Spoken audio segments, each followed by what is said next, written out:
Fa nilaza ny heviny ankoho mikasika ny toe-draram-pirenena izay ny olona mananjara andriambololona nandritry ny fametrahana ny samboadin'ireo olona 12 avy amin'ireo faritany Antananarivo tetsy Anosikely tamin'ity andro an'ity.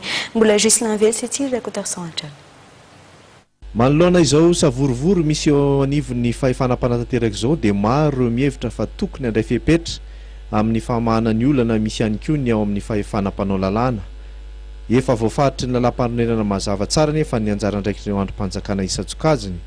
Ny olona mananjara andriambololona dia namerina nametrapetraka ny anjara asany ny olona.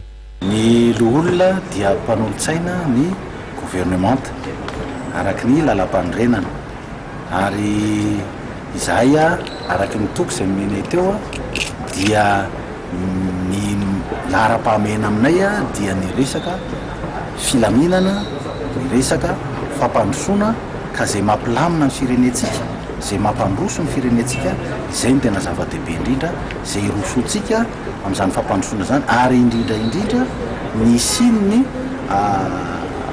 fampandrosoana mitovy lenta ho an'ireo vondrom-paritra itsinjaram-pahefana rehetra manerana Madagasikara. Ny asa takan'izany mantsy dia tsy maintsy ny lalam-panorenana no arahana ary itony dia androm-panjakana eto amin'ny firenena ka mahandrom-panjakana zany dia voafetra ny lalam-panorenana ny andraikitra sy ny adidy izay ataon'ny anteneran-dolona ary tsy maintsy ihany koa mazava ho azy ataon'ireo olona tsirairay avy.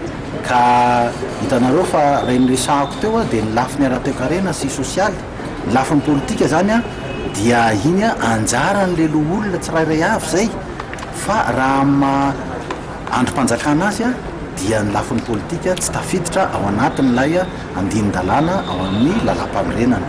No tanterahana androany maraina tetsy amin'ny Lapamaitso Anosikely moa ny fametrahana samboady ho an'ireo olona misa 12 avy amin'ny faritany Antananarivo.